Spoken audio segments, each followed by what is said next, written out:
ठाणे के तलासरी क्षेत्र में स्थित नई रिहायशी सोसाइटी नया सवेरा की एक इमारत के तीसरे तल पर बने फ्लैट में 28 वर्षीय शंकर त्रिपाठी अपनी पूजा पाठ में पूरी तरह से मग्न था। तभी दरवाजे पर घंटी बजी। रसोई में व्यस्त उसकी पत्नी सुनीता ने दरवाजा खोला। सामने वाले फ्लैट में रहने वाली रीना ने उत्साह से भरे स्वर में कहा, गुड मॉर्निंग सुनीता, दही जमाने के लिए थोड़ा खट्टा चाहिए।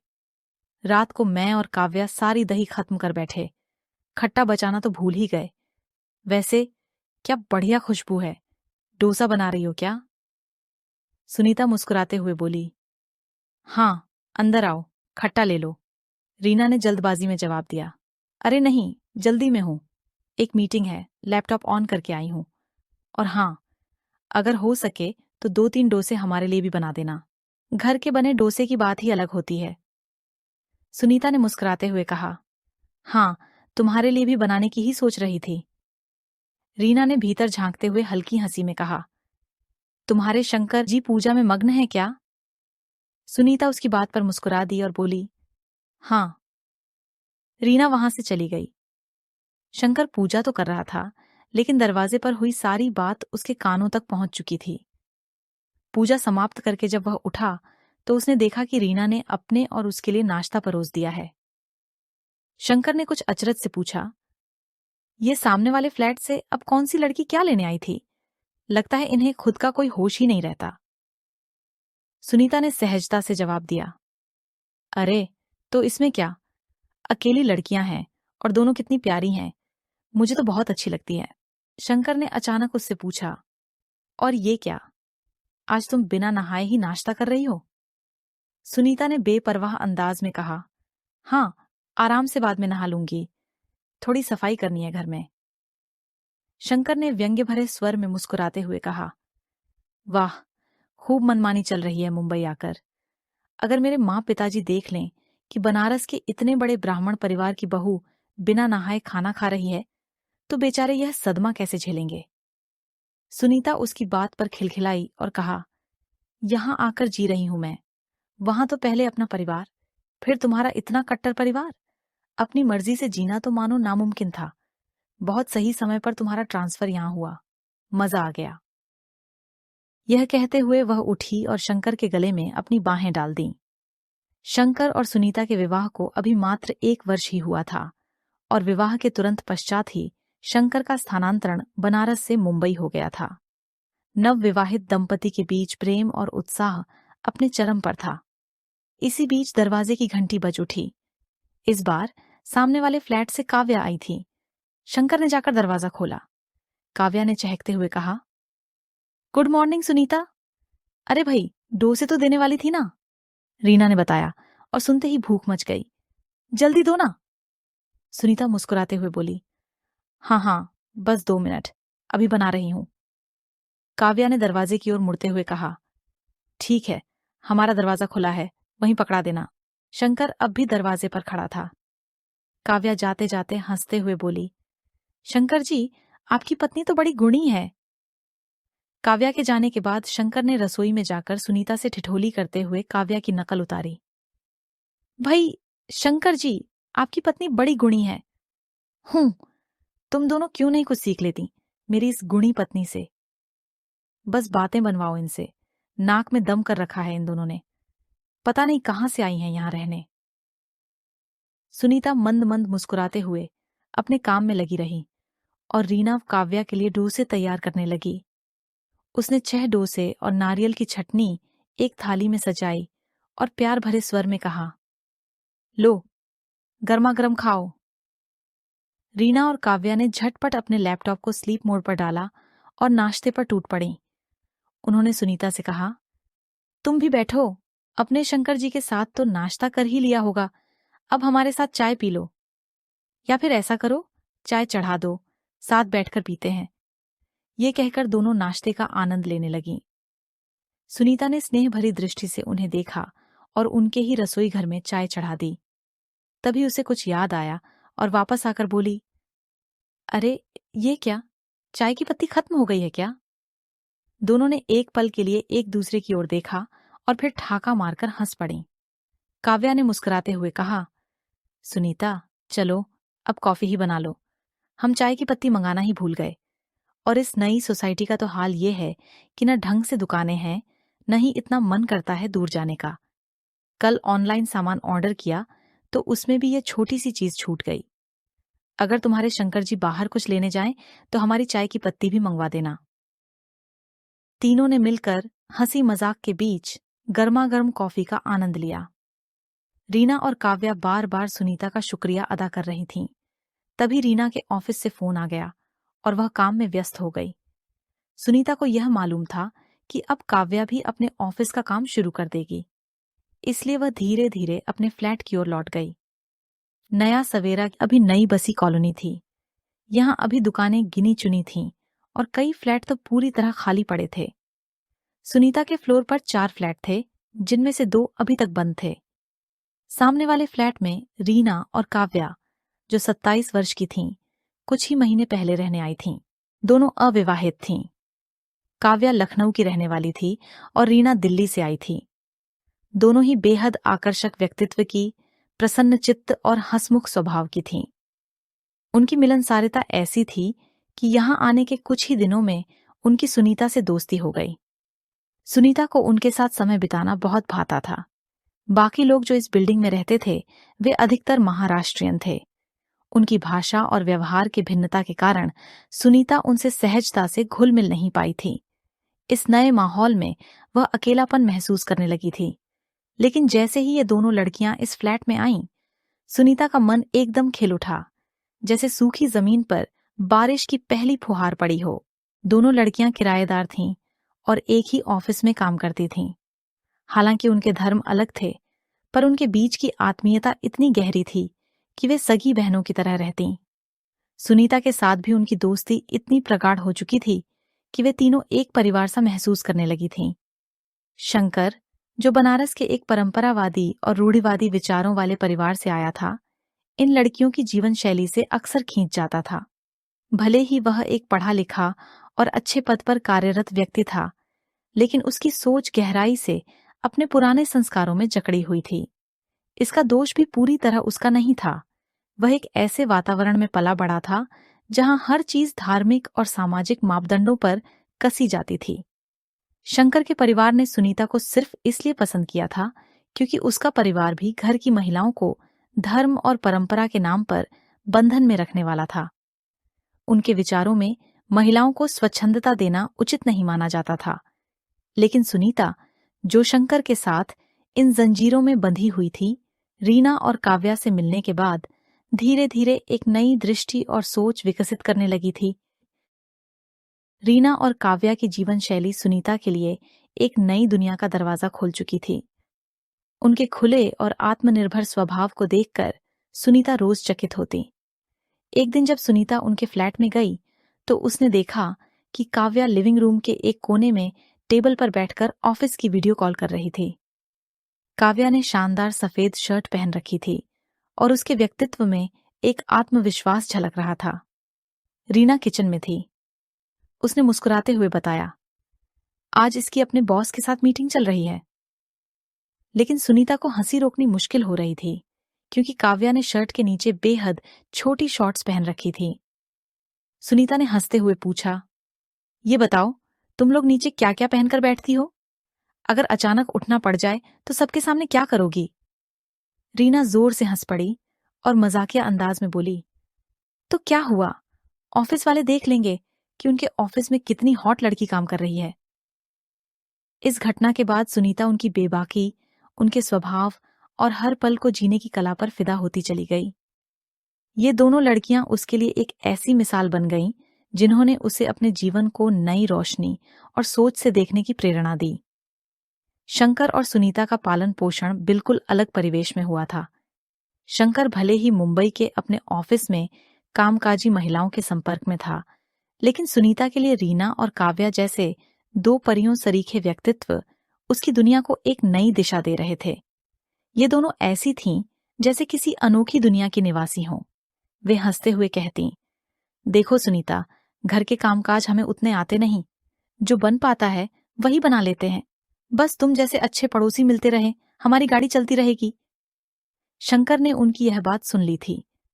अंदर आते ही वह बड़बड़ाने लगा, वाह, इनसे बस बातें करवा लो। इन्हें घर के काम धाम का कुछ नहीं पता और इस बात को बड़ी शान से बताती हैं। समझ नहीं आता इनके माँ बाप ने इन्हें क्या सिखाया है। पढ़ा लिखा कर बस पैसे कमाने के लिए छोड़ दिया, बाकी सब भगवान भरोसे। सुनीता स्वभाव से शांतिप्रिय थी।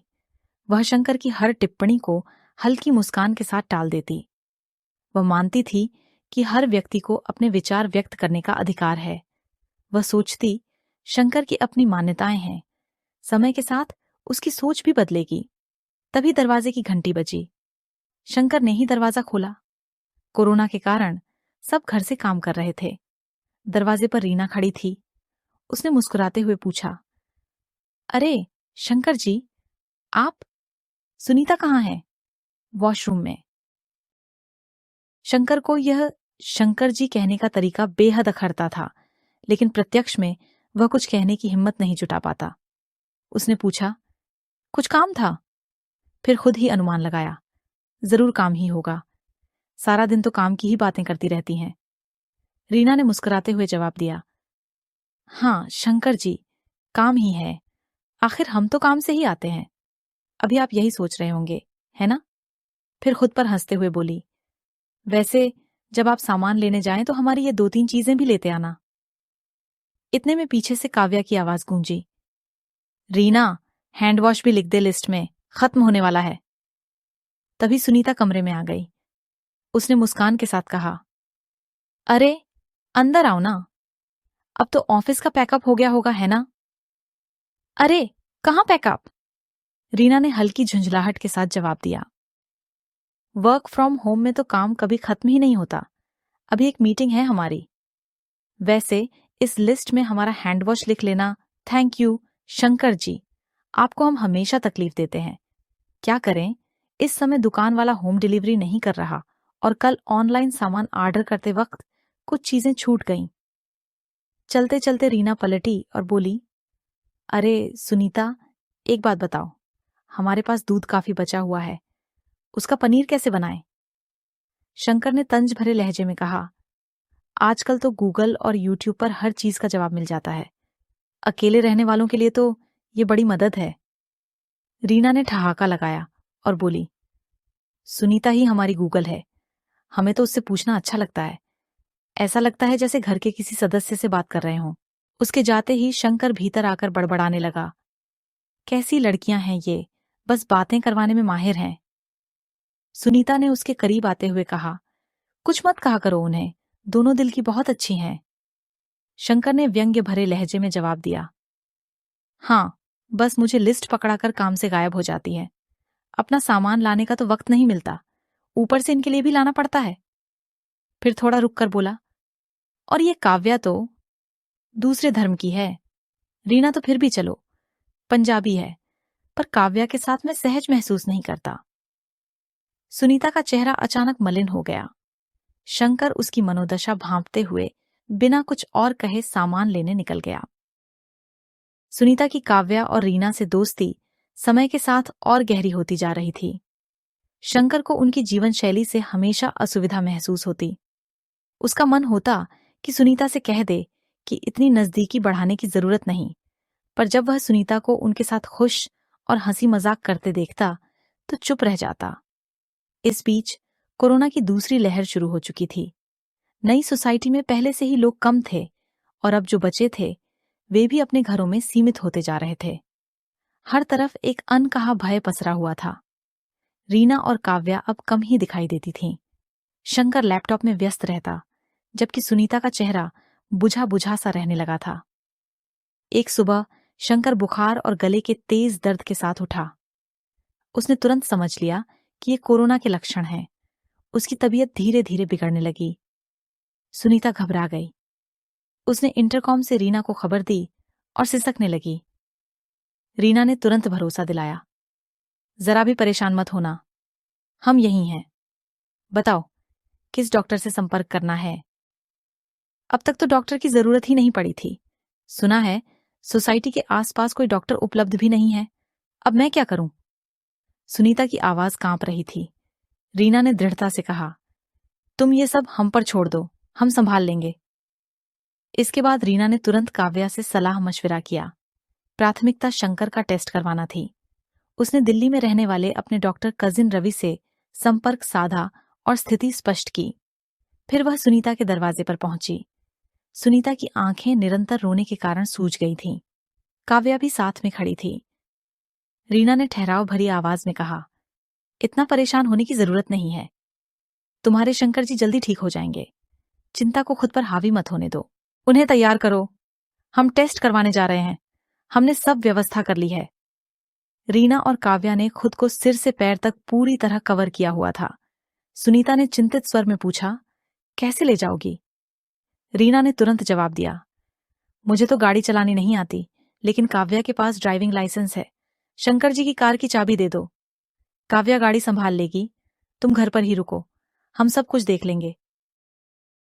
फिर जैसे कुछ याद करते हुए उसने सुनीता से पूछा, तुम्हारी तबीयत तो ठीक है ना?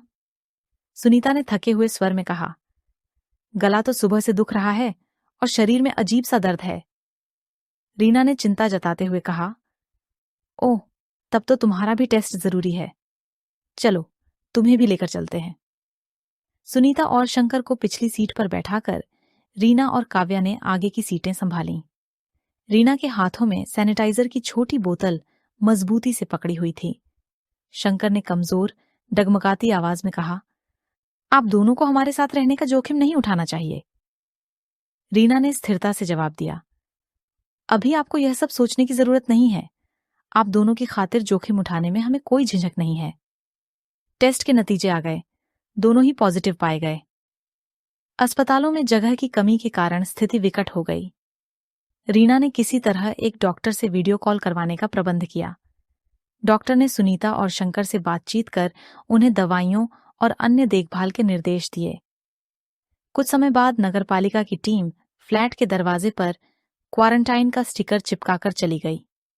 दरवाजे के बाहर खड़ी रीना ने सुनीता से कहा, देखो, खाने पीने की चिंता बिल्कुल मत करना। हम पेपर प्लेट्स और बाकी जरूरी चीजों का इंतजाम कर लेंगे। जितना आता है हम खाना बनाकर पहुंचाते रहेंगे। तुम्हें किसी भी समय किसी चीज की जरूरत हो तो बेझिझक बताना। बस आराम करो, अपनी सेहत का ध्यान रखो। उसने आगे जोड़ते हुए कहा, खाली पेपर प्लेट्स और इस्तेमाल किया हुआ सामान एक डस्टबिन बैग में इकट्ठा करना। जब मौका मिले हमें दे देना। हम इसे सुरक्षित तरीके से निपटा देंगे। तुम बस अपनी चिंता छोड़ दो। रीना और काव्या सुबह से रात तक शंकर और सुनीता के लिए पूरी तन्मयता से चाय, नाश्ता, लंच और डिनर तैयार कर रही थीं। उनके फ्लैट के बाहर एक छोटा सा स्टूल रख दिया गया था, जिस पर वे दूर से ही खाना रख देतीं।